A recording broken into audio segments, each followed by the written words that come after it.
crime, about the unsolved crime, about the murder that took my uncle's life. I want to mention, John had said I first met him in November at Hartford when I sat with Bob McElveen and Donna Marshall Connor, two mentors of mine. Really, I met John in July 4th, 2007 in Philadelphia. There was an anti-war 9/11 Truth conference, and on July 4th is at the convention center. I think it was Independence Hall. We did some street actions that day. So with We Are Change, a group that I've been working with for years in New York, I want to say thank you to everyone here for standing up for my family. Okay, a lot of people that are in this movement, yes, absolutely. A lot of people in this movement, you know, you hear from family members, but you don't get thanked enough, I don't think, for doing something more. Everybody in this room right now is doing something more than our lying and corrupt government has done for my family.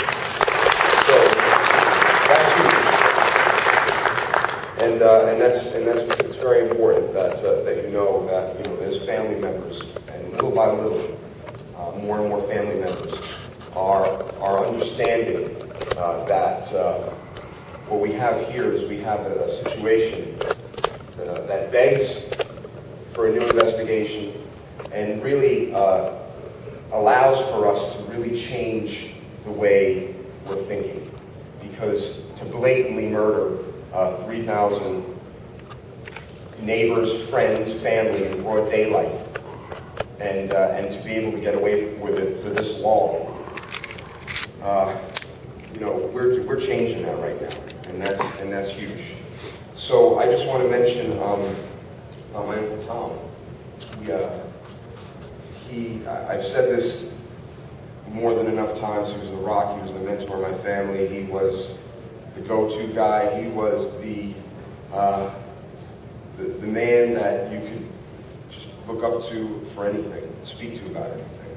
And I just, even those last conversations I had with him before September 11, 2001, at his condo in Staten Island, when he was in Florida a few weeks before, saying, hey, I think I might buy some property out here.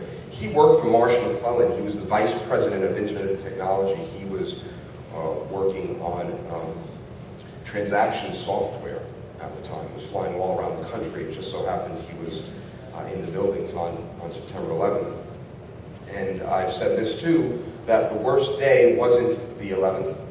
The worst days were the 12th and the 13th and the 14th, when the hope began to fade after searching throughout Manhattan, going to different hospitals, making phone calls, sending emails, looking on the internet at lists that some were bogus, some were real, and seeing names and not seeing names. And yeah, the worst days were the days after, when the hope began to fade, and my family was completely transformed because we lost that rock. And I say I lost 3 people on 9/11 because I soon lost my grandparents, the parents of my Uncle Tom, because once you lose your youngest son, you lose a bit of yourself. So I lost 3 family members because of 9/11, and I have to say, coming to these events, it helps with that, because I'm surrounded by people that are trying to help the family members and the first responders and the survivors with the truth and the justice and the accountability we seek. I want to mention how long it took me to come to the ability to speak about this, to come to the stage. It took me years. Okay, I was a staunch Republican. I was in the Air Force for 5 years. I was a journalist in the Air Force. Okay, I believed absolutely everything the government said for years and years. Okay, it wasn't until maybe 2004, 2005. This was unfortunately after voting for former president twice, that I really began to open up and learn a little bit more about the events of that day. And it was a couple of books that I read, there was a couple of documentaries I watched, there was a number of conversations I got into. And from then on, it took a while. It took probably another year or so before I was then able to really focus attention on the details of this mass murder, okay? And it does take time. So for all the people that are here for the first time, just take that time, because there's a lot to digest.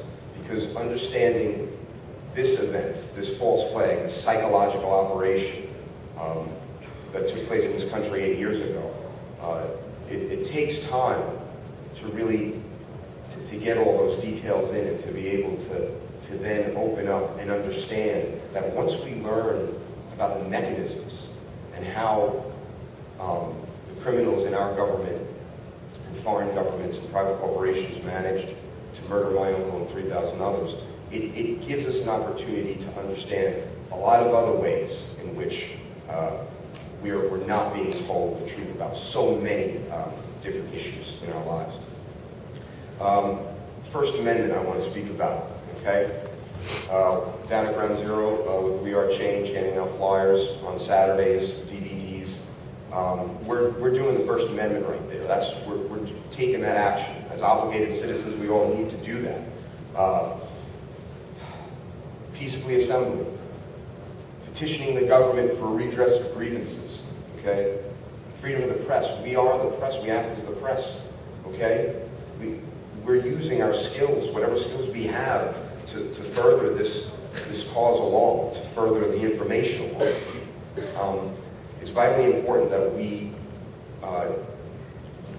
First Amendment is vitally important, and it's vitally important that we use the skills that we have,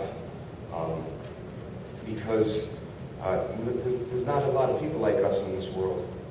There's not a lot of people like us in this country.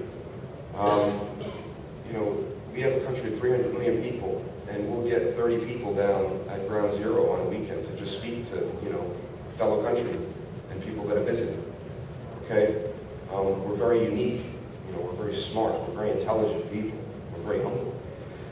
I've seen that, and I'm so grateful for that, to be surrounded by, you know, such beautiful people. And it, you know, it takes working together. You know, working together in our local communities, working together around the world. In